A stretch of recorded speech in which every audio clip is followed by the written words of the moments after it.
show is in association with the Ribman. If you haven't tried the Ribman yet, what are you doing? Every Sunday, you can find the Ribman down Brick Lane serving up the best ribs in London. Smoky, sticky, messy perfection, exactly how ribs should be. And if you can't make it down, no stress. Head over to theribman.co.uk where you can grab its legendary hot sauces from your home. Trust me, once you try them, there's no going back. Go on, you Irons!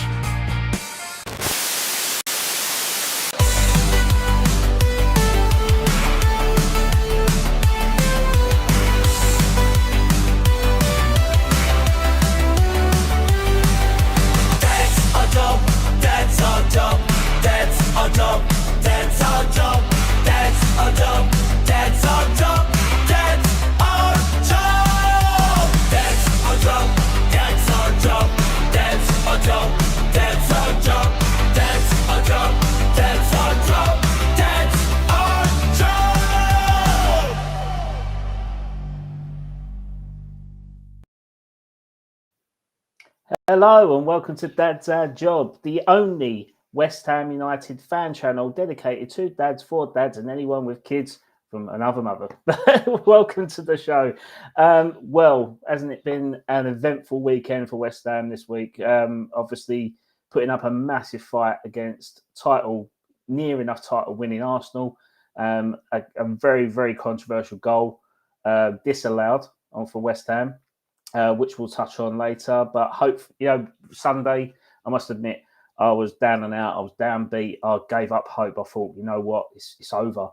But then I saw Spurs play, and they picked up a point against Leeds, and Leeds done us a solid. That's how you play with integrity, Aston Villa. Take note. But yeah, that's very, very. It's brought life back in us. You know, if we beat Newcastle and then Spurs lose to Chelsea, we're in the driving seat going into the last game of the season, knowing that we have to win at home against Leeds to stay up and send Spurs down. So hopefully this weekend coming up works in our favour. But you're not here to listen to me at the minute talk about West Ham playing Newcastle right now, but you're here to see the fallout with my special guest. And my special guest is former Premier League referee Keith Hackett. Hello, Keith. How are we doing? Delighted to be on the show. I'm coming into the lion's den because every time I make a comment, I'll get it in first. I'm criticised about sending off Tony Gale. I weren't going to mention that. It's history. I can confess that it did ruin the game, no question about that. And since then, I've always been willing to talk because the administrators very quickly changed the interpretation of the law on the Thursday on denial of an obvious goal-scoring opportunity. And unfortunately, Tony Gale, as I've said to him personally, had that foul been committed the week before, I would have given a free kick and nothing else. Yeah. And the FA suddenly decided that was dogzo, that type of offence. The players didn't know, the fans didn't know, the media didn't know, and that was just awful communication. Yeah. As Dave just said there, it's good to get this out of the way early. Yeah, rightfully so. I mean, if anyone wants to revisit our past interview with Keith, he does touch on that in more depth. So go onto our playlist and have a look at the situation behind that. We could touch on it later in terms of what we want to discuss, but I think the elephant in the room. What's going on? What is going on, Keith? You've been very vocal on Twitter since Sunday regarding this topic, so it'd be good to get your interpretation as to what you think the decision making and how it was conducted and what your thoughts are on it.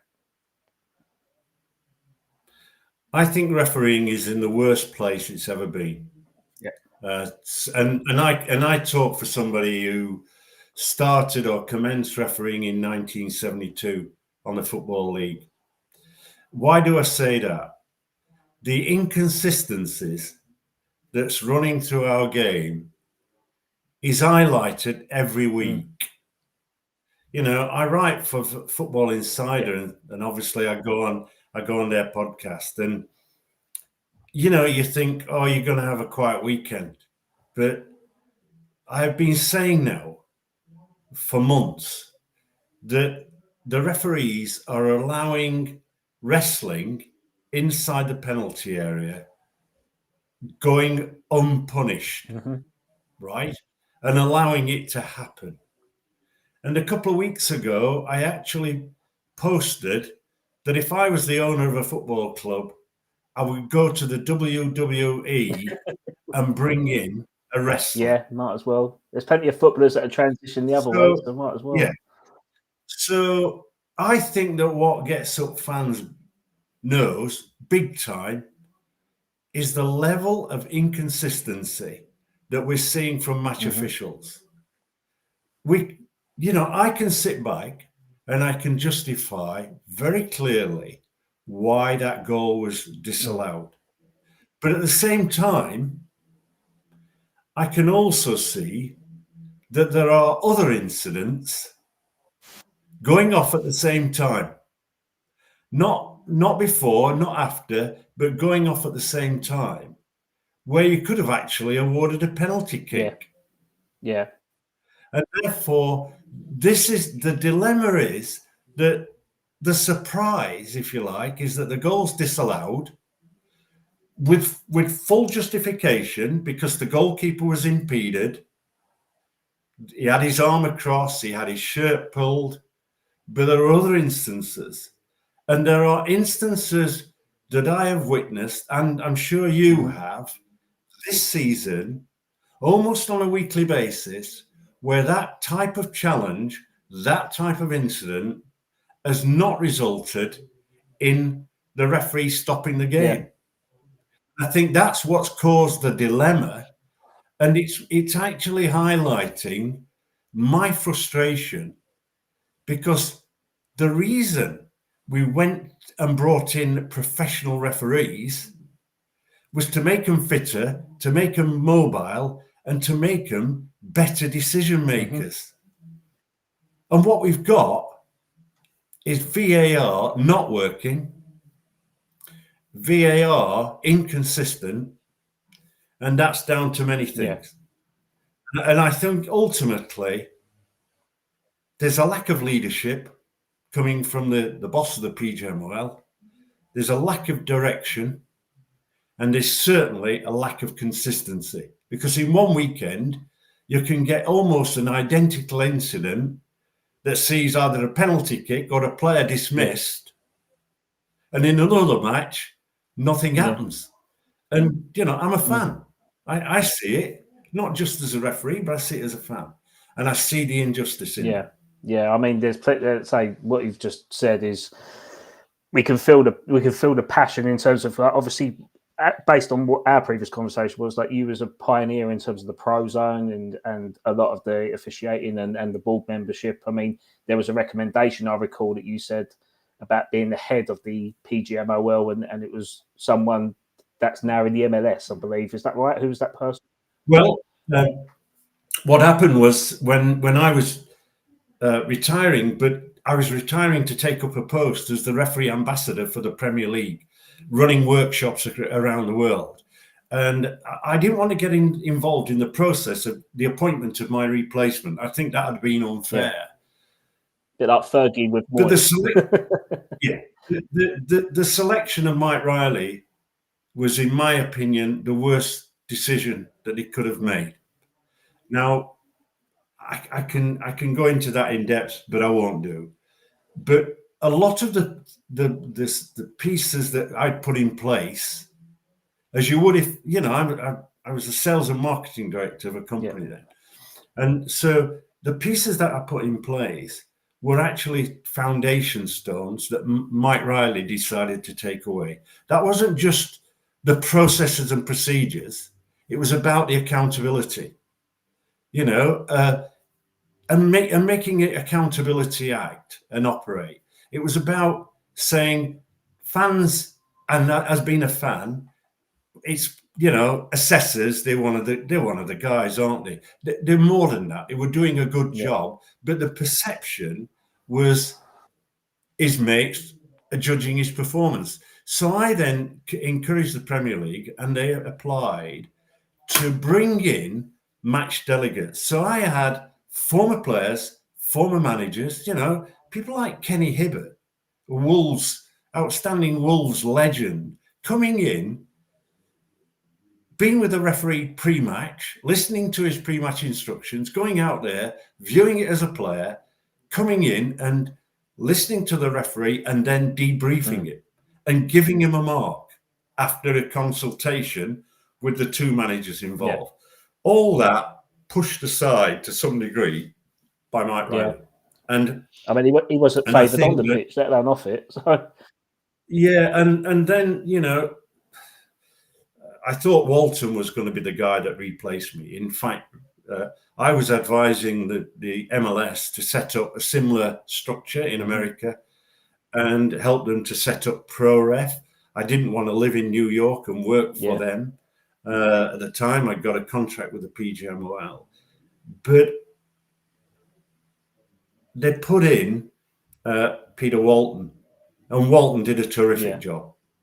And, VAR operates probably in the MLS better than anywhere else in the world. It's run by a guy that's been there since he started, a guy called Greg Barkey. Outstanding individual. But what they've got is the criteria right. They've got what is a clear and obvious error. Everybody understands it.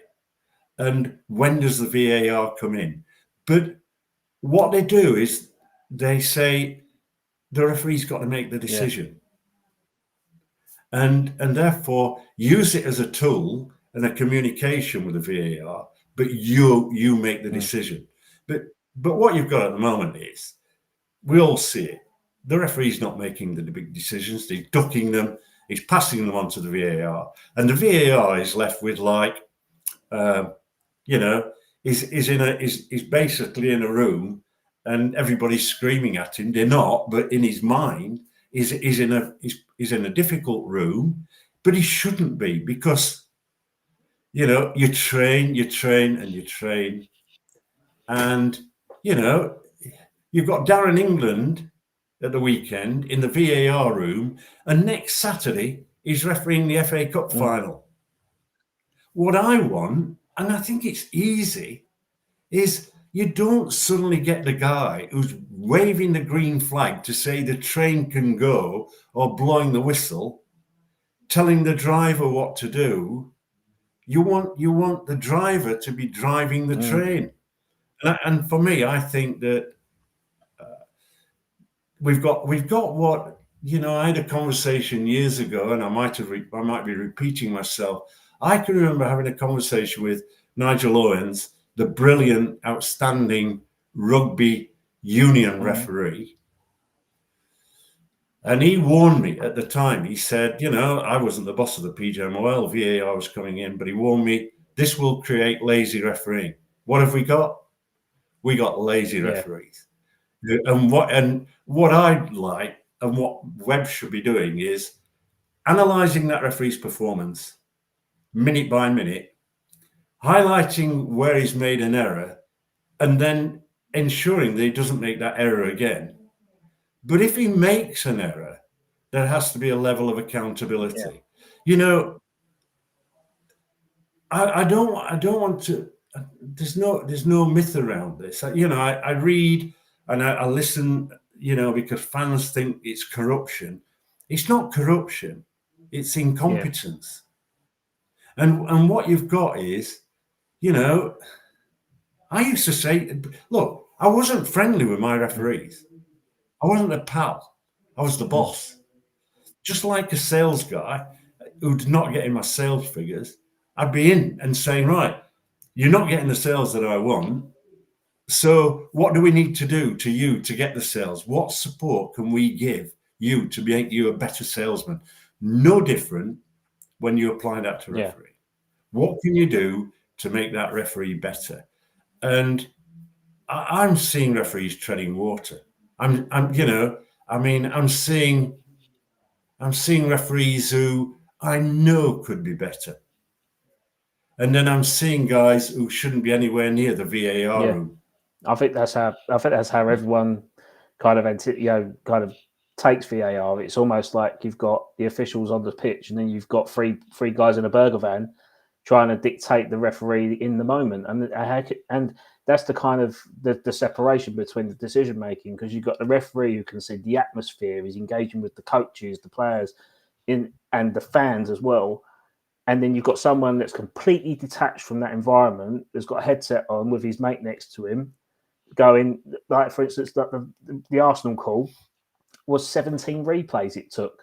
Now, if it takes 17 replays, that's not clear and obvious, is it? So, no, I mean, trying to find something that doesn't that to support an argument, isn't it? And yeah, because I think that's because they in the VAR room are they're putting themselves under the pressure that they've got to be right. And, you know, when there is a delay, I've got to say, it does look as though, you know, what's he going to find? And is he going to search? And, you know, so the process doesn't help itself. And, you know, I noticed this week, West Ham saying what we would like is an explanation. What we would like is to listen in to what was being said between the VAR and the referee. So when I had a controversial incident as the boss of the PGMOL, the managers will sit in the car in almost in their face, talking to them face to face about what has happened. Sometimes explaining what had happened. But, you know, it appears to me West Ham's explanation was on mic'd up this evening. So is that right? And then the second point is, if we are professional. No, it's not. I think they've just because no, go on, okay, sorry. If we're professional, there should be no reason why the interaction between the referee and the VAR is not public. So when a VAR inspection is taking place in the stadium, you should be able to listen to that commentary between VAR and referee. I personally would be promoting that. I'm not against it. Yeah. No, well, that's quite refreshing to hear that, because you get that in, like, say, you get it in rugby union, don't you? Like, if you can hear the dialogue between the referees as they're looking at the screen. So, but I think, I think fans just in general are just falling out of love for the game because of the discrepancy and the scrutiny behind the decision making, and I think it's just ridiculous. I watched the VAR audio before we went live, and I have to say, it's actually, they tried to justify their decision making. However, I think that they still missed key elements in that build up where, you know, they were focusing on Pablo's arm on David Raya, which is uncategorically, it's a foul. When you look at it like that, it's a foul. I can't argue that at all. And it's not a West Ham thing, it's not an Arsenal thing. No. Can't argue it. But the bit that frustrates me is that, why is it a foul? Why is that player in that position? It's because the Arsenal players have guided the West Ham players into that position to commit a foul, and it's not acceptable. So that's an infringement on the infringement. And look, West Ham are on the end of a decision that, in a sense, perhaps nobody wanted. But the reality is, in any sport, if you allow foul play to go unpunished, right, then that encourages the player to do it more. And honestly, if we look, people can go back. Last year, I was writing in the Daily Telegraph. The year before, I was writing in the Daily Telegraph. I no longer write for the Daily Telegraph because I've switched to Football Insider. The reality is, I've been saying that grappling is a cancer in the game, and it will come back to bite us. Now, for me, I've got friends in New Zealand, well, around the world, but one or two of them are involved. Well, three of them are actually still involved in referee, and they're saying to me, "What's going off?" Yeah. And when when I see, for example, Arsenal in the Champions League, they're not doing what they're doing in the Premier League. That's right. And that is typical of all the English clubs in Europe. I spoke to Can you blame them though, Keith? Can you blame them for playing a different style to suit the agenda to how the game is going to be officiated? Because well, I mean, if they can get away with it in the Premier League and not in Europe, then they're going to play two different ways, aren't they? Like, I mean, that's exactly the point. I mean, I listened to Darren Cann on Match of the Day. Darren Cann was an outstanding assistant referee. Make no mistake, he was probably one of the world's best. And his answer was, we need to change the law. Let me tell you, we don't need to change the law on this one. We've had too many bloody law changes that confuse everybody. Handball, access simulation, offside, and the idiot who suddenly decided the toenail is offside. That's not football. No, it's not. But let's get into the real world. I have to tell you that our assistant referees, Glenn Turner, Mike Malarkey, Darren Cann, Philip Sharp, these were some of the guys who were outstanding assistant referees. They didn't make the offside errors. They judged it on the game at the time, and it raised the flag. And I analysed their performances, and they were unbelievable. What we've got now is we've got guys who fouls are taking place in front of them, assistants. There's nothing. And I'm informed that there is, because what he's doing is talking to the referee. Well, I don't want that. He can talk to the referee, but he can flag at the same time, because we're making assistant referees look silly because there's fouls in front of them and they're not giving them. And fans are going, why didn't you flag? So there are little bits, if you like, in this mosaic of refereeing that is creating inconsistency, because what I used to do is every week the referees would be in a room, we'd look at the controversial incident, so we had them, that's part of football. I'd get the referee to talk through how he saw that particular incident, and then we discuss it openly. Yeah. And that might go on for half an hour or an hour, and there might be some pretty hard arguments. But the reality is, when we closed the door and came out of that room, the situation was, we've agreed what we're going to do, we're going to do it. And, you made a point. The law changes are made at the beginning of the season. They're already in place for next year. Yeah. Right? Managers will be informed of those. Referees will be informed of those. But I think Howard Webb's got to say, this situation of grappling in the penalty area is unacceptable. This is what I'm expecting you to do. And if you don't do it, you're going to sit on your hands. And you'll get operational advice. And if you then come back and you still don't take the action that we expect, right, then you're likely to be moved on. Yeah. And I think the guy's got to be that tough. He's run like a club at the moment. I'm seeing referees who you hit the nail on the head with that, Keith. It does feel like the referees are the 21st football club in the Premier League. That's how it feels like, because they've even got their own sponsors now. Obviously, you was an innovator of that in terms of we're going out on the previous show.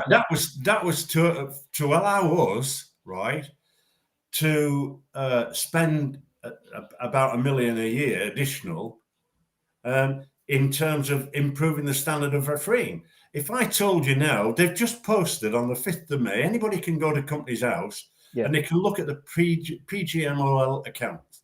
You know what? I might game do that. officials, right? Their budget turnover was 41 million, and they've operated a loss of 2 million. And you will see that's not a small amount of money. And it ain't going in the pockets of the referees. They've got increased salaries, you know. I mean, I said to someone last week, they said, how much did you get for the cup final? And I said, well, as I was walking up the tunnel, an FA guy stopped me and said, oh, Keith, you've got your first decision to make. What's that? 35 quid or the medal. You know, I had to charter an aircraft to get me back so I didn't lose my job. I lost one job out in Australia. I think we discussed those in the past. But the reality is that the commitment is VAR has created lazy referees. I worry about the performance of the top guys and the gap between the performance of the guys that I consider to be at the bottom of that particular list. I then look at how some referees' motivation, movement is not as good as it could be or should be. And then I look at the quality of decision making. Yeah. I'm seeing challenges where the player is launched off the ground, and landing in the lower leg, top of the boot area, going completely unpunished. Those are red cards. Those are serious foul play.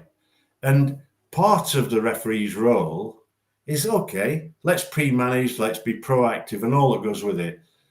But where there is a challenge that is serious foul play that endangers the safety of an opponent, then that's a duty that he's got to apply the law. I think we're seeing weak, inefficient referee.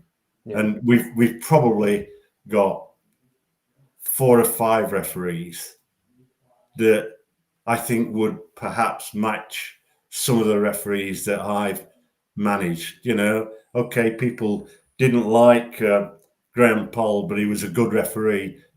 They might have loved Paul Durkin. He was a good referee. Mark Halsey, good referee. You know, we had our top referees, but let me tell you, I would say to them, do you want to rest? And then I had people knocking on my door saying, why haven't I got a game? And the blunt answer was, well, show me a bit of form, show me a bit of class, and you'll get in the team. You'll get an appointment. Yeah. But what we see is an indifferent performance, one that's not good enough, and then almost within 3 days, they get another big match. Yeah. I don't understand it. It's not acceptable. It's not acceptable. Anyway, Keith, I know you got to shoot, but I've got some questions I want some of our listeners to answer that have asked, that have kindly asked them if you don't mind answering them. The first one is from East End Pride on Twitter. Do you believe that the foul on David Raya happens first? Why does the shirt pulling from Arsenal players do not come into consideration? Well, that's the point that I've already mentioned. I've mentioned about the interrogation of the incident, all of it, to come up with the right answer. And it's easy, isn't it? It's easy to focus on the foul on the goalkeeper and give the answer, we got it right. The reality is, in the debate and discussion that should take place with the referees and the boss of the referees with West Ham United is this is the process. We come to this decision and have that debate where the manager says, well, why didn't you penalise this one? Yeah. And I think, I mean, I used to have that debate on a regular basis. Don't think that when I was the boss, everything was, rosy. We had our problem referees. We had indifferent performances. But, as I've tried to do regularly on that Tony Gale situation, is explain.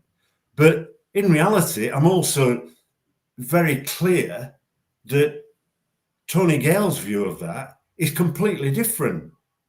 And therefore, you have a discussion and you might agree to disagree. Yeah. But Yeah. what Howard Webb has to do is he has to analyse that in detail, not take the cream off the cake and justify that a penalty kick, a goal ruled out was the correct decision, but to talk about it in the round. And I'm trying to talk it in the round because we're seeing week in, week out, holding, grappling offences, 2 arms round the chest of players, blocking that's become laughable, going unpunished. You know, there's another aspect of the game where we see a player, you know, the referee, I think, Andy Madley, awarded a penalty kick in a game either last week or the week before. And so he's awarded a penalty. VAR comes in and he reviews it. It's not a penalty kick. The player's dived. He's simulated. Nothing. And I'm going, why are you not yellow carding the guy who's effectively cheated to win a penalty kick? He, in law, has deceived you through an act of simulation, which is a yellow card offence. And if we don't punish those players, and other players see that, they're going to go right. And we know now that in the game, through weak refereeing, we've got players who are manufacturing contact, who are feeling a touch and going to ground. Yeah, it's just not on. Just not on. Next question. So I've got a question from Happy Amaret, Kerry, also known as. Could VAR reviews be capped at 60 seconds? If no clear decision is reached in that time, the on-field call stands. If it can't be seen quickly, it isn't clear and obvious. What's your thoughts on that? Well, I think a time frame should come in because I think then I think, as you mentioned it, we're trying to justify the decision by being too forensic. Yeah, you know, maybe there's a sponsorship opportunity there from Rolex to make up for the £2 million loss to sponsor defined VAR. Well, you're moving into another zone because one of the things, in fact, let me tell you, I've had regular conversations with various people in the game because I believe there should be an independent timekeeper. Because I go, you're only playing 3 minutes, and then you're playing 15. How you get that? I mean, I just want. Well, last night was 13 minutes, wasn't it, for Spurs and Leeds, wasn't it? And so, almost like giving them the opportunity to play another percentage of the game to try and win it, and it's just not on. You know, we know that in the game where you've got a team that is struggling, not in the top form, you know that part of the tactics that they will employ, depending on the manager, is to slow everything down and have the stoppages. And, you know, we've seen once or twice where the momentum has been going in favour of the team that's losing at that particular point. And all of a sudden, the goalkeeper goes down. You have a break. They have a water break. But we know that it's nothing to do with the goalkeeper injured. It's a break to get messages across. And it's a tactical break. And it creates a stoppage to the momentum. I think FIFA are beginning to recognise that, and the IFAB have got some potential law changes that are coming in next month, which might help that proceed. Do you think they will go down the route of like tennis, where like you get the bird's eye review and you get like 2 goes to challenge it or something like that? Do you think that would be worth? No, I let me tell you this. I think that the general view out of FIFA is that it's working across the world. It's only England that's got the problems. You know, and so because we've got that reputation of being the biggest and bestest and most richest league in the world, and it's almost like, well, we don't need to do it their way, we're going to do it our way, and obviously controversy sells, doesn't it? So I think that they're going to get more money from it. Look, it's not why we haven't got specialist VAR operators doing it day in, day out. Why, you know, I mean, look, they've got some really good equipment. And they should, if you're doing something regular, you know, golfers tell me that if they play 3 times a week, they're a better golfer than if they play once a month. And I think that's what's happening with VAR. One week they're refereeing, and another week they're VAR, and it's on that process and that principle that's why I want, or I would recommend, that the VAR guy is a VAR guy. But I would change it completely, because I'd close Stockley Park down. I'd close that Ivy Tower, and I'd say, right, you're the VAR guy, you're at the ground, you're in a room in the stadium somewhere, get the accommodation right, you're going to walk out with a referee pre-match, you're going to be involved in the post-match discussion, and you can walk then onto the bus. If the referee thinks you've done something wrong, you can have a dialogue straight away. Yeah. But I think the teamwork is so essential, and I don't see it as teamwork. I see it as remote. Yeah. So many egos. That's what it comes across. Yeah. Well, I mean, you've got you know, it's interesting, isn't it, that Anthony Taylor never acts as VAR. Yeah, I never considered that. And so it tells you that he's decided in his own view that he wants to concentrate on his refereeing because he wants to go to the World Cup. And you know, he's forgoing 300 or 400 quid or 800 quid, whatever they get for VAR. He's giving that up because he's saying, I want to concentrate on my refereeing. Fair enough.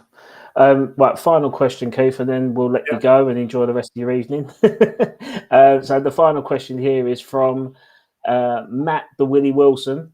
Don't laugh at his name. What other sports could influence better VAR decision making? For instance, in basketball, they have 3 referees to review the VAR screen on the court rather than 1 referee. How could this be?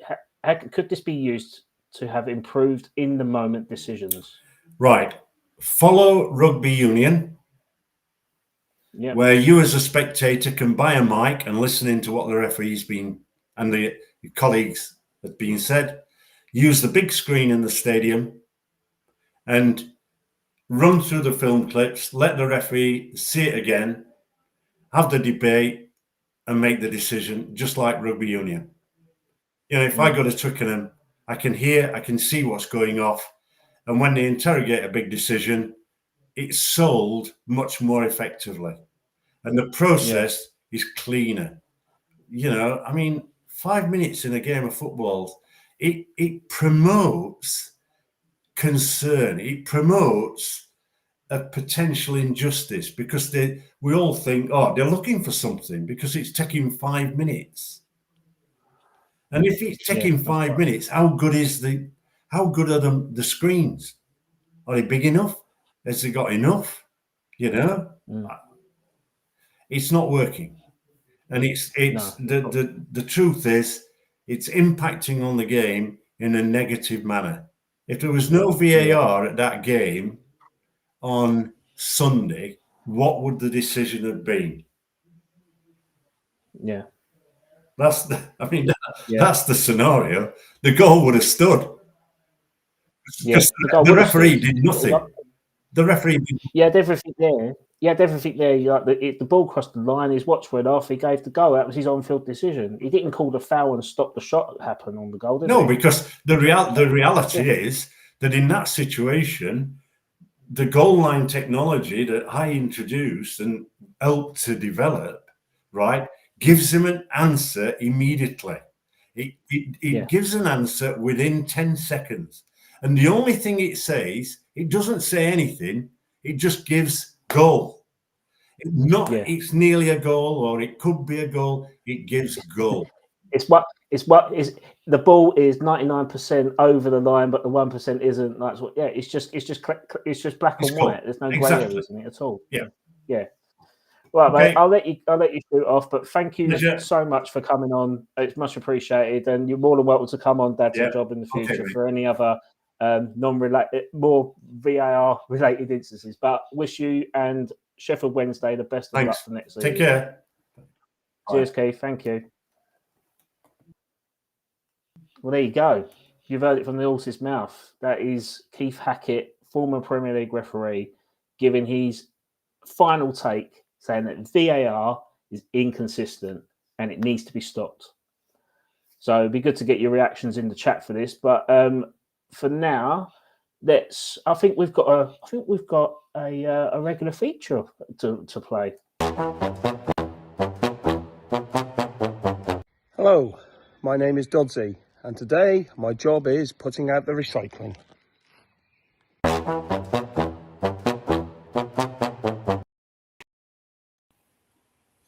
Hello, chaps. How are we getting on? You're muted. You're muted, Trent. Yeah, I'm back. I'm back. Can you hear me? Yeah, I can hear you. So what was your take on that then? Do you know what? I thought that was, by the way, hello, mate. Nice to see you. Hello. I'm in backstage. Good to see everyone. I thought that was fascinating. Absolutely fascinating. A couple of notes I took down. I thought when he first brought out the words inconsistency, I thought was very telling, because that's, I think, what everyone's feelings were.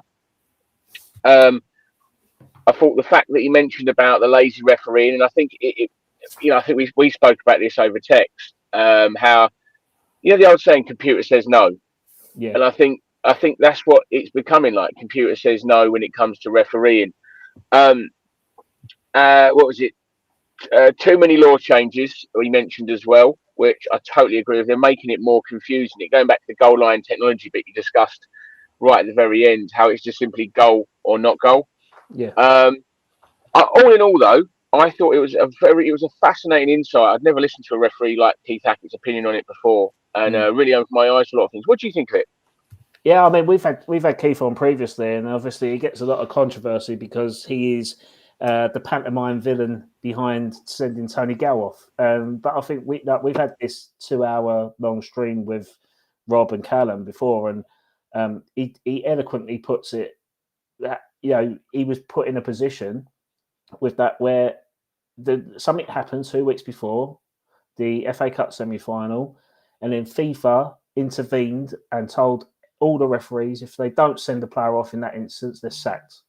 So he's been put under pressure in terms of making those decisions. Whether the referees of today get that same level of enforcement from higher ups, because obviously you can't upset people nowadays. No.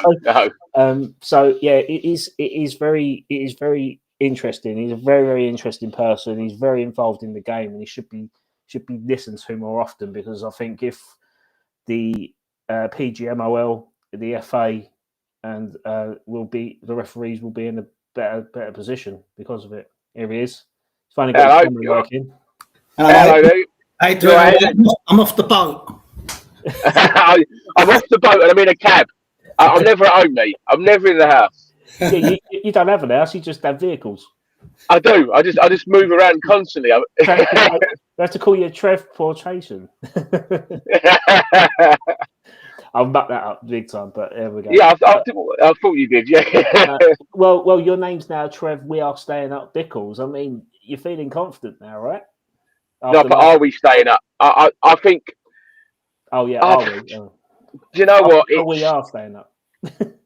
It's squeaky bum time, isn't it? It really is squeaky bum time. I mean, it's in the hands of other people as well. Obviously, that Spurs have got to go to Chelsea, and they're going to really want to turn them over. As in, Chelsea want to turn Spurs over. I'm hoping Moyes going to do us a favour at Everton. When we've got to go to Newcastle. It depends what Newcastle team turns up. We ain't had a bad couple of results up there recently. Am I right in saying? Yeah, well, I think we drew. Did we draw with them? And we won last year. Didn't we win last year or something like that there as well? I can't remember. I know we beat them 2-0 with Lopetegui was in charge. I know that was one of the results. So you thought that the tide was turning with him, and then he gets sacked. So typically that's what happens. I can't remember what the score was last year. I'm gonna have to Google that. Yeah, I'm sure I'm sure. Yeah, it was when Loppe was having a really bad time, and we beat them. Yeah, but we would have had Potter, I think. Potter, or I'm not too sure. I'll have to have a look. No, I can't remember. Yeah. I've been asleep since then. Then we got gone. Go on, mate. No, go on. No, so then we've got obviously Leeds last game of the season. They feel like they're being a bit of the kingmakers on how the league's going to pan out, doesn't it? I don't want it to go to the last game of the season. You know, it is. It obviously is going to go to the last game of the season, but I'm trying to be optimistic. What do you guys reckon? Well, my one thing on it is, I was talking to a guy at work today, Martin, Spurs fan, and he said something. I didn't even think about it. He said to me, "If we get nothing at Newcastle, and they get a point at Chelsea, that's it. That's it. That clinical. It'll be 3 points ahead, and their goal difference. Unless they lose 5-0 and we win 5-0. Even that, I don't think is enough, is it? It's not enough. I think it's more than that. It's more than that. Yeah. I thought myself, geez, I didn't even think of that. I'm hoping not for the win and they get beat. Then it's fair enough. But I just thought if we don't get nothing at Newcastle and they get a draw, that's it. Oh, you've pissed on me chips now, Dad. That quick. Think of it. I thought he ruined me day. He did. I'll tell you, the fella. But I'm hoping we get something at Newcastle. My one concern is that Spurs are playing Chelsea just after the cup final, up about 2 or 3 days. Yeah, I think Chelsea have got 2 cup finals in their head, haven't they? But and then that Spurs might take advantage of it. I don't know. But at least we're still in with a shout. I don't know, but we are. I think it might be a blessing that it's after the cup finals. I think if it was before the cup final, you'd be thinking, "Oh, will they be resting players, saving themselves for the cup final?" The fact that it's after might be a bit of a blessing. Yeah, it's that as well. Yeah. But it's just I don't know. You know what it's like. Mind you, saying that we played Palace after that euphoric game, didn't they? And they still bleeding turned up against us, didn't they? So yeah, you know what I mean. Someone's just put in the chat. Yeah. We beat them away last season 2-0. I think that must have been the Newcastle. Yeah, that must have been. God, that was only because that's them. It was just part. We've had 2 managers since then. How did that work out? They're more managers than Pablo goals. More managers than Pablo shots, not goals. Jesus. He's got to play Wilson. He's got to play Wilson Saturday. No, see, you know, would you start Wilson? Me personally, I think he's the best finisher we've got at the club. I would start him. He's not going to play for 90 minutes. I get that. And then revert the type. But at least give us a chance for an hour. Don't just give him 15 minutes in the end. He's like every time he comes on, he's in the box. He knows where the goal is.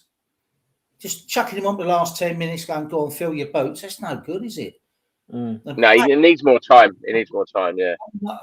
Me personally, I'd play him up front and Bowen behind him. I play Wan-Bissaka on one side and I put Jimmy the other side. Leave the 2 guys and put KYP at the back, KWP at the back. That's what I would do. KYP. I'd put KWP at the back and just and go for it. I think you got to play. I think you got to play the same lineup we played Arsenal. We played 3 at the back with your wing backs in Youth and Wan-Bissaka, and then Tatty, Bowen, and Somerville as your front 3. I think Nuno got the selection bang on Sunday. But then I'd bring Wilson on earlier than just give him 5 minutes. I think if you're taking Tatty off to put Pablo on, then I think that at that point in time, that's when you want to put Wilson on. I think he's been a bit unlucky, Tatty. I mean, I'm not his greatest love. I mean, I'm definitely not Pablo's love. I love his energy, and I've said it before, like his enthusiasm, and he does bring something to the team. It's obvious because since he's come in, our results have had an upturn. But to me, he shouldn't be in that starting 11. Yeah. No, Joe, I agree with you. I think you're right about Tatty. I think I was a bit jury's out with him at first, but like it was against Brentford. I thought it was so unlucky against Brentford, and I think he's getting in the right positions. I think it will suddenly drop from at one point, and he'll start banging them in. I'm hoping he will. Pablo, I'm still going to say it. I don't know his position. I genuinely don't know his position. What it is. What was that? I didn't see that. Hear that? What does he? I don't know his position. I can't work it out. I wouldn't start Wilson. Now I think about it, I wouldn't start him, but I'd bring him on later in the game. I agree with you, Ad, about I'd keep the same formation because Nuno often gets criticised for his formation and sometimes his tactical decisions. I thought against Arsenal he got it spot on from the start. I thought he done really well. We nullified him. And I think, maybe bring on Wilson, but give him more time, not just 15 minutes. Give him even a half, even give him a whole half. Yeah, something like that alongside. He needs more because he's the best finisher we've got, and we're not using them because we're toothless up front of me. Like if Bowen ain't scoring, and we ain't scoring, are we? Like, and Jimmy's gone off the ball last couple of games. I'll just stick him on. He knows where the goal is. Jimmy feels like, to me, he's like Ben Rama Mark II. He gets the ball, does a few tricks, runs in and in there, might run down a dark alley like Ben Rama used to. I think he does a bit too much. I think his enthusiasm's great, and I think sometimes if he just stopped and looked up and played the pass, he'd be so much better. I think he does. I love Jimmy, but he does too much. Yeah. He should get out of his feet a bit more. Look up. You're right. Yeah, look up and play the ball. Yeah. Yeah. So when he takes players on, though, I mean, he's great to watch, isn't it? He's great. Oh, he's brilliant. He's brilliant. He takes players on, but there's so many times I just think just look up, play the ball. Just look up, just play it. Don't take too many touches. Just play it simple. But yeah, I think you're right. If we keep that same formation against Newcastle, we've got a chance. I think the three centre halves we've got. I think I've said to you, Adam, and I for ages, play them three. Always play them three if you can. But I didn't think he'd change because he's been playing 4-4-2 for so long. It was a big call to go 3 and go 5 and flood the midfield. He had to though. I know, and now we need. Well, if we get 2 wins, I think we'll stay up. It's as simple as that, isn't it? But that's the bottom line. And the love that Leeds have got for us at the minute, I can see them doing a Villa. It's be nice, isn't it? Well, I've been speaking to a few Newcastle fans online, and I think even they're willing to throw a result at the weekend. The hate Spurs is unreal, isn't it? I know we have banter. I mean, one of my best friends is a Spurs fan, and your best man's a Spurs fan, Ginge, wasn't he? But like, it's the hatred that we have banter with it, and the hatred for Spurs, but the hatred for other clubs for Spurs. Yeah. But I've seen that's come to this time of the season that the Leeds, Newcastle, Chelsea, that everyone, they all hate them. They all want to see them go down. Yeah, I think he's in the chat at a minute. He's got Cy Dave or something. He's handling now. He hates Spurs. He wants to see him go down. He wants to see what happens. Yeah, it's this Dave. Yeah. He honestly don't see him getting anything at the bridge. He'd love to see him go down. You talk about the hatred. Sorry, go on. You go first, Dave. I was just going to say that Dave's saying there. I honestly don't see Spurs getting anything at the bridge. They're even less likely to get a result at home at Everton. Imagine they still haven't won a game in the Premier League in 2026, and imagine if they win on the final day and then we win on the final day. It's like they've won and they've still gone down. Yeah. You mentioned about Spurs, right? I see a quick funny story in the cab. Do you remember when they got in the final against Liverpool in the Champions League? Yeah. Right.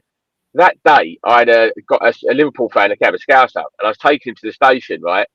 And I said, "Oh yeah, you're looking forward to the final?" He's like, "Yeah." I said, "Mate, you've got to smash Spurs." And he said, "Do you know what? Since I've been down in London," he said, "I honestly thought the whole of London would be against Liverpool. It's not. The whole of London is against Spurs." And he said, "I was really shocked." He said, "I was honestly expecting you going, oh, I hope we smash." He's like, "No," he said, "I didn't realise the hatred for Spurs down here." I said, "Oh yeah, no one likes them. No one likes Spurs down here." I'm going on holiday to Turkey, and one of my best friends he's a Spurs fan, so that's going to be an interesting holiday, isn't it? Because one of us is going to. Yeah, just don't go in the lift. At the end of the day, innit? Just don't go in the lift. Going down. You don't get something like that. There'll be some banter that holiday, I tell you. Oh, God. Well, I've got a quick question of sport thing going for you. Do you fancy playing? Go for it. Yeah, go on in.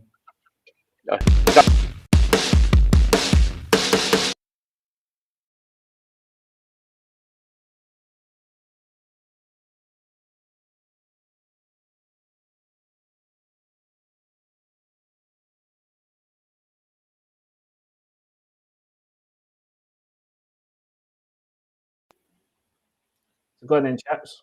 What happens next? No goal. No goal. Shall we see what happened on the clip? Let's have a look, shall we?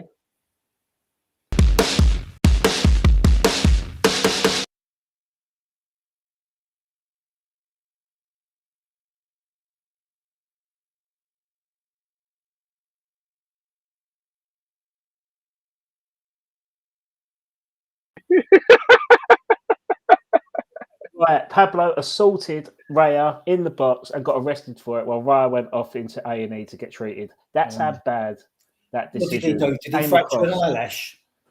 I don't know. Jesus I don't know. Christ. But there you go. That's exactly what happened. That is real time imagery there. That Pablo got arrested on the pitch. Is that from Stockley Park? But ABH, GBH. ABH, GBH, WHUFC. MMA. So okay, so let's touch it. Obviously, it's been quite a talking point this week. But what's in a nutshell? Tell us your thoughts and how you felt when that decision happened, and is it an injustice? Is it an injustice? Listen, that ball went in. Arsenal have had 3 goals or 4 goals, to my knowledge, where Gabriel's gone in and cleaned the keeper out, won an header and scored. Nothing done. Trossard, that Bowen puts the ball in. Trossard's not even looking at the ball. He's playing the player. So that's obstruction. He's put Pablo in a funny position the way he's grabbing hold of him. Yes, his hand's gone across him, and the picture says the hand's across his throat like that, and it looks like a foul. But the reason his hand's up there is because Trossard's pushed him into the goalkeeper. You've got Declan Rice as having playing Lombardo with Mavropanos on the goal line. Yeah. You've got Tadibo that's being manhandled. That's 3 fouls before the ball's even got to Raya. So before they talk about in the sequences of events, Keith Hackett said earlier on, Adam, didn't he? The first offence would have been Trossard on Pablo before Pablo's arm went across. So it should have been, if anything, it should have been a penalty to West Ham. Yeah. That's the way I see it. And to take 5 minutes to make a decision, and then right at the end of it, say to the referee, you better go over to the screen here, like we're not making a decision, it's up to you. They hung that referee out to dry, give him so many scenarios, spun his head, he's gone, no go. You got Arteta, you got Captain Scarlet in the background in his ear hole, going handball all the time. They played mind games, didn't they? If it ain't clear and obvious, was it Abby Amaret said, like 60 seconds, time out. You can't make a decision. The result on the pitch stands. Yeah. That's it. Yeah. You can't celebrate a goal nowadays, can you? I mean, No, you're right. Everyone's really, I mean, front room, it's giving all that. Oh, no, sorry. Right. Well, I haven't told you this story, Dan. 15 minutes later, or whatever it was, 105 minutes later, we're still playing. Yeah. Yeah. I haven't told you this story, Dad. So obviously we was round yours on Sunday and we left on the hour mark. So we're driving through, and obviously where we live in the sticks, the reception is quite poor. So anyway, it's got up to like 91 minutes. Anyway, it's gone like that. And then all I see was the melee, and then my phone froze. So I'm like, what's going on? What's going on? And then it clicked, and then you see Callum Wilson take a shot. And I'm like, has he gone in? Has it gone in? And then I'm like, where's the reception? And my missus is looking at me and she's laughing. I'm going, what the fuck's going on? What's going on? What's going on? My daughter's laughing in the back, and she's like, oh, and I'm going, what's going on? Like proper screaming at it. And she put TalkSport on, and then Sam Matterface went, yeah, it's a goal, and they're taking it to VAR. And I was like, oh, for God's sake. Like literally like, waiting for the stream to go through. And I was like so frustrated with what was happening. But don't you think what Keith Hackett said earlier on about the independent time? That's a good thing, you know, because they do that in America. Yeah. But I think they should take the time away from the referee, do what they do at the rugby union, rugby league, put the clock on the board. Yes. When the ball goes out, stop it. Everyone knows what's going on. He gets to 10 seconds, everyone's counting down, blower goes. Take all that away from the referee. Yeah. So I've always said that about a timer. 30 seconds, go right, you've got 30 seconds. If in 30 seconds you've not made a decision, the initial decision on field stands. Simple as that. Because if it's clear and obviously you've made a mistake, you'd kind of know in about 30 seconds if you count 30 seconds, right? And then that just takes all this kind of 5-minute malarkey out the window. All this going to like some Stockley Park, and also I'd even get like I agreed with him what he said about get rid of Stockley Park. I really agreed with that. I've always said as well. I think Mourinho said it. Just literally have the screen by the side of the pitch, what they go to. Just do that straight away. Just send the ref over to the screen. He might see. I want to see camera angles 2, 3, and 4, for example, and he can go boom, boom, boom. I was right. I was wrong. Not go to an independent adjudicator at Stockley Park, then spend 5 minutes, then back down to him, then back to him to look at the screen, then do that. Just cut out Stockley Park, get rid of that, and let him do that. That's what he needs to do. They're just winging it, aren't they? They're just winging it. They're just talking a load of drivel between them, trying to get someone to make a decision. And as you said, there's no one, ain't their proper job, is it? Like, they don't do that for a living, VAR. I don't get it. Saying like one that'd be a great job to have, wouldn't it? 1 day a week, but no, like there must be, as he said, who's that referee says it? Walton. Walton. He won't do it. He just wants to concentrate on his referee. Let the referee. Anthony Taylor. Is it Anthony Taylor? Sorry. Let him concentrate on his refereeing. Don't have referees in there. I have someone who knows what they're doing of. Yeah. No, one more. I think he said as well, which I thought was really interesting. I think it really just sums it up. Is inconsistency. I think the wording. That's the thing. It's just and I think it's where they've made too many. They've muddied the waters with too many rules, too many caveats, too many opinions on certain decisions.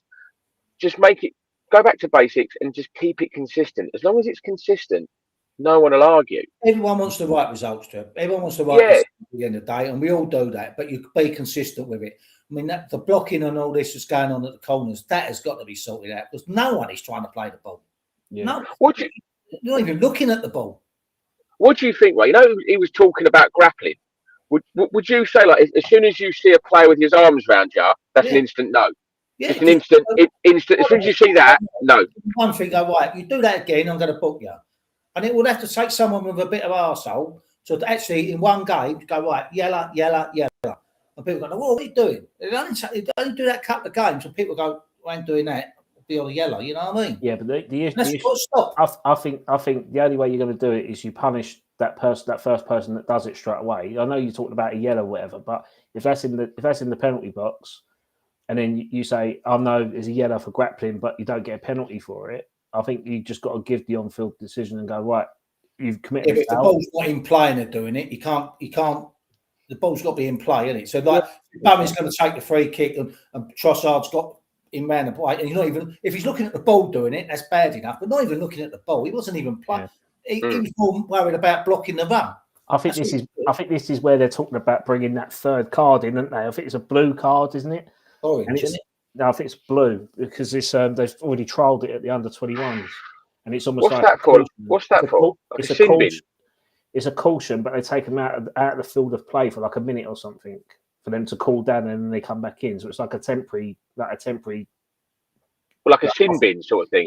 Yeah. Well, that'd be abuse, though, wouldn't it? Can you imagine that? No, they've been using it they've been using it in the youth games over here, like as a trial and error thing. And they've done it at I think it might have done it at the under-19s World Cup or something like that. But it actually got good response. So hopefully that can kind of do that. But again, the cards have got to be used in the right manner. So like if they're using it for dissent, then they go, right, okay, here's a blue card, and then I'd say to that though, it'd go back to making the decisions more transparent. Because in say, for example, if the rules as they are quite sort of vague and there's a big grey area, you could get this blue carded, and there could be a contest in the blue card with regarding the decision. Which then, if that player then goes off, then you've got VAR. Do you have VAR for the blue card? Yeah. Does that make sense? I don't know how that works. Yeah, I don't know. Yeah. You've got to let the referee the game on the pitch. You can't every major decision 300 yards up the road. You can't be doing that. It's just ridiculous. Otherwise, what's the point of having them? You might as well not have a referee on there. Have a virtual ref. Have a drone flying around on top. Yeah, it's just not that, is it? I might get a blue card indoors when me and the missus are having a row. Show that to her. Go, right, you go have 5 minutes, love. Go and sit yourself down. Have a cup of tea. My missus says I've got a green card. I suppose it's better being blackballed, Dad. Yeah, I would say, like, in terms of the timeout card being used at youth football, what do? Get sent to the naughty step. Like, yeah, yeah. Do 400 lines and come back. Yeah. Go and stand in the corner and think about what you've done, and then come back. No holding in the penalty area. Yeah. Instead of a VAR screen, I've got chalkboard. Pele going, these. Anyway, okay, so yeah, so obviously we on Sunday felt absolutely sick to the stomach, but then Monday night felt a lot better, didn't it? I mean, seeing Spurs go 1-0 up, it was like, oh, here we go. This is a reality. Relegation's going to happen. And then the most Spursiest thing ever is that a guy tries to bicycle kick the ball away from the penalty area, hitting Ampadu, and then giving away a penalty. It's the most Spursy thing ever. The guy's gone from hero to zero in the space of 10 minutes. But Leeds, like, fair play to them. Like, they played with integrity, and I think Villa is, Leeds have got absolutely nothing to play for. They're safe. They're on the beach effectively, but they're like, nope, we're being competitive. We've got players that want to go to the World Cup. You're saying this now, and they gave it all. Yeah, you're saying this now. If we beat Newcastle, you'll be praying they do what Villa do. No, that's all right. It's fun. Yeah, yeah. Go on the beach, sons. Have a chill out, relax. This is a West Ham channel. You do know that, right? We're not. We are biased, so we can. Yeah. But okay. So we're leading into, like, say, the game against Newcastle away, which is on Sunday. What's your predictions? Well, they just hit a bit of form, and they actually played all right against Arsenal, didn't they? And they was unlucky against Arsenal. They've been playing all right. They've picked up a little bit, which is a bit of a blow, really, because they've been a bit poor, haven't they, since Christmas. So I don't know. It's going to be a tough ask to get a result up there. But you never know. You never know with West Ham, do you? If they show that sort of spirit after the first 20 minutes against Arsenal, if they show that sort of spirit, up there, they've got half a chance. They've got. Let's be fair. Yeah. And I think they've got an easier game than Spurs have got against Chelsea, in my opinion. Depending what Chelsea pick up, that's turn up, obviously. If it's the Chelsea that played against us, they've got no chance. Spurs. If it's the Chelsea that's played against, they played against Forest the other week. Yeah. Do you know what I mean? It's one of them, isn't it? Yeah. I love it. You just want it to go to the last. Whatever happens, you want it to the last game, don't you? That's what you want. You want that, because otherwise, like, you don't want the season to end this week. We want it to go to next week. And if it happens that we go down, but we've gone down with a fight, haven't we, on the last game? But I think if we get to the last game and we're knocking, if we're in front of them, if we win against Newcastle and they only draw, and we're in front of them, then I think it's. I can't see us losing to Leeds. Yeah, but it'll be a very intense game. This weekend's the game. I think with us, if we can get a result against Newcastle and they don't get a result against Chelsea, against Chelsea, then I think if it just was a shootout between them two, I think we'd beat Leeds. If we're in front, I think we'll keep in front. But Newcastle, isn't it? Yeah. Trev? I think it's funny, actually. I think for the last 3 or 4 weekends, we've said this is the weekend. So last 3 weekends, this is the one. This is the one, we've got to do it. This is the one. I'm telling you that, right? I totally agree. I think it's win or nothing. I think we've got to stop relying on other people's results with regarding, as in, like, hoping that Spurs lose. I've been quietly confident about this one. I think I said to you guys the other day about this game. I think we're going to win. I just think we're going to go up there. I think we're going to get something. I don't think Spurs are going to get anything at Chelsea. So I just think Chelsea really want to do a number on Spurs. And I think they will. And which will put us a point above them. Am I right in saying? Yeah. Right. The last game.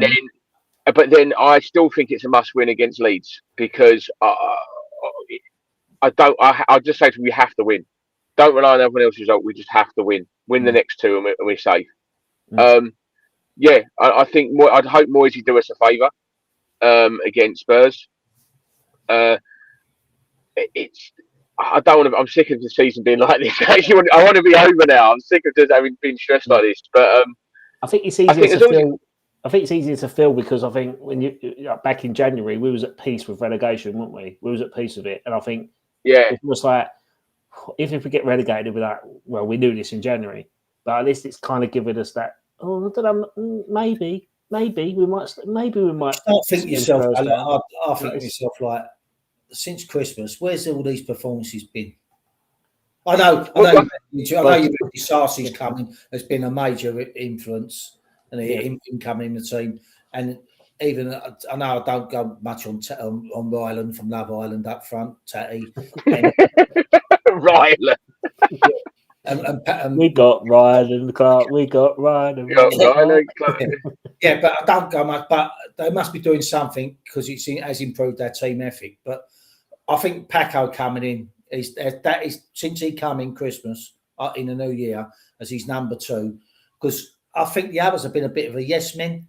When Nuno makes a decision, it's like, oh yes, but it's like you remember what's that England thing with Ricky Tomlinson, Ginge? Mike Bassett. Mike Bassett.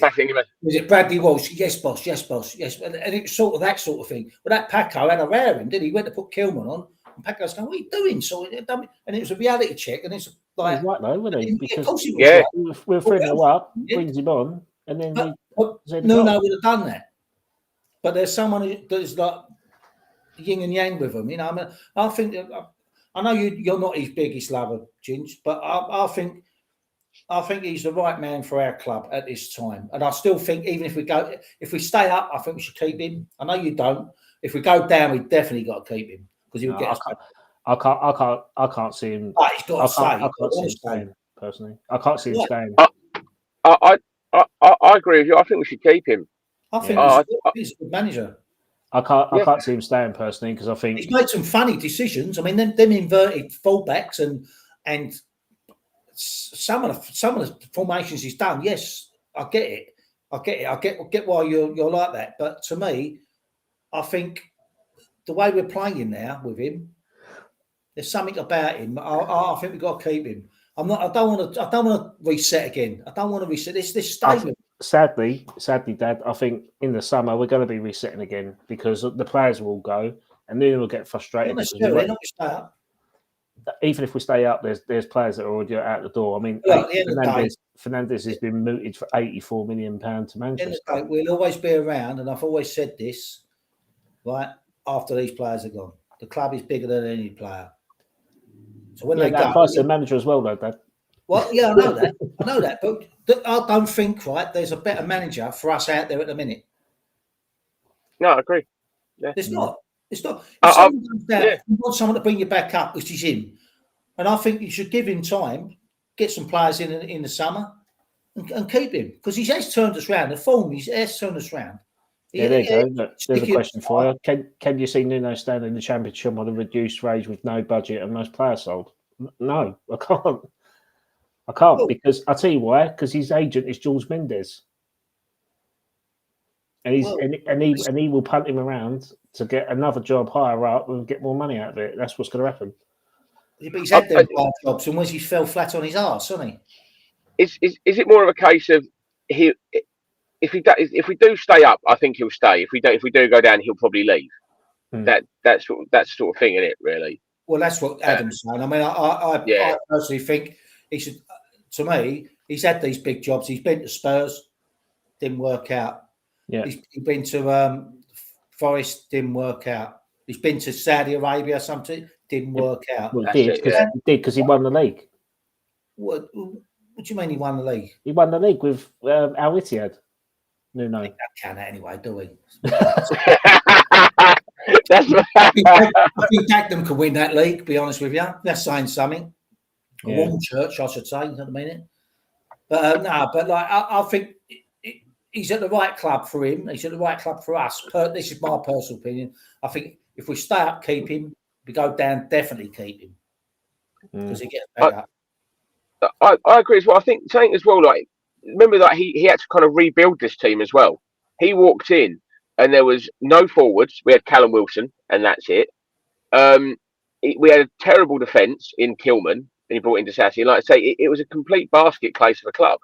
And I think since he's been in, he has turned it around. They seem a lot more unified. They seem a lot more together. All right, we might lose a few players, but when's West Ham never lost a player? We've lost Rice. We've lost so many good players in the past over the years. Unfortunately, Trev. Yeah, totally agree. But I think if Nuno has a chance to have a summer window, you know, with the World Cup's coming up, you might find a couple of little hidden gems out of that. We just don't know. This is all taken account if we do stay up. Gary Breen. Top quality lad, Gary Breen. Don't you knock him. He was going to go to Juventus and he chose us. That's what it was. Top quality lad. Top quality lad. Yeah. No, I agree with you. I think we should definitely keep him. Give him this constant chopping and changing the managers. Who else is out there that's going to make us better? You know, Scott Parker? No, I wouldn't have Scott Parker. Someone just said it in the chat. But Scott Parker. No. It'd be a good number 2 for someone. What did Scott Parker do in the Premiership with Burnley? What did Scott Parker do in the Premiership with Bournemouth? Nothing. Fulham? No. He's Neville's Championship. And that's the thing. Scott Parker is the second most successful manager in the Championship, and the first is Kieran McKenna. Well, if we went down and Nuno went, I would get him. Yes, because we're in the Championship. But if we're in the Premiership, no, absolutely not. No way. What happens if we get promoted with Parker then? We come back down, don't we? Sack him. Sack him. Sack him.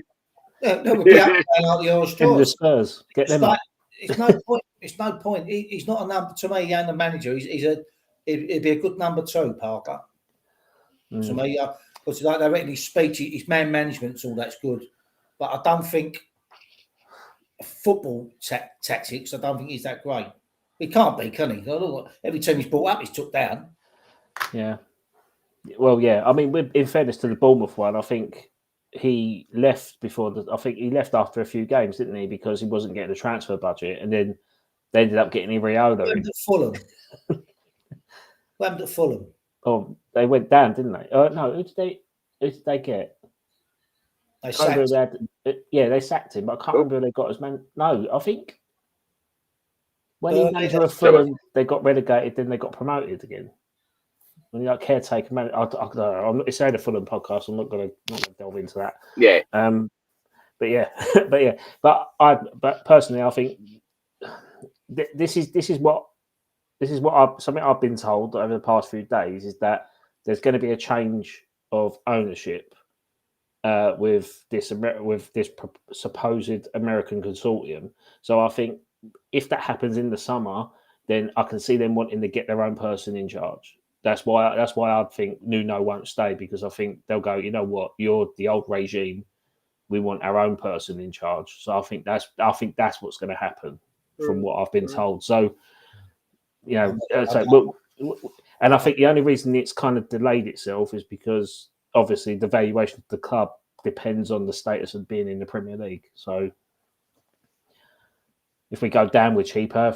If we stay up, we're more expensive. So it's that kind of swings and roundabouts. So Trev's gone off here. Hold on, where's he gone? Well, he got a fare. Taxi. Little black money box.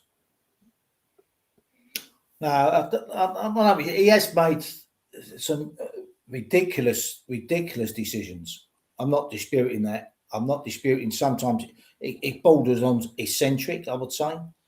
But did he just get lucky at Forest? Perhaps. I don't know.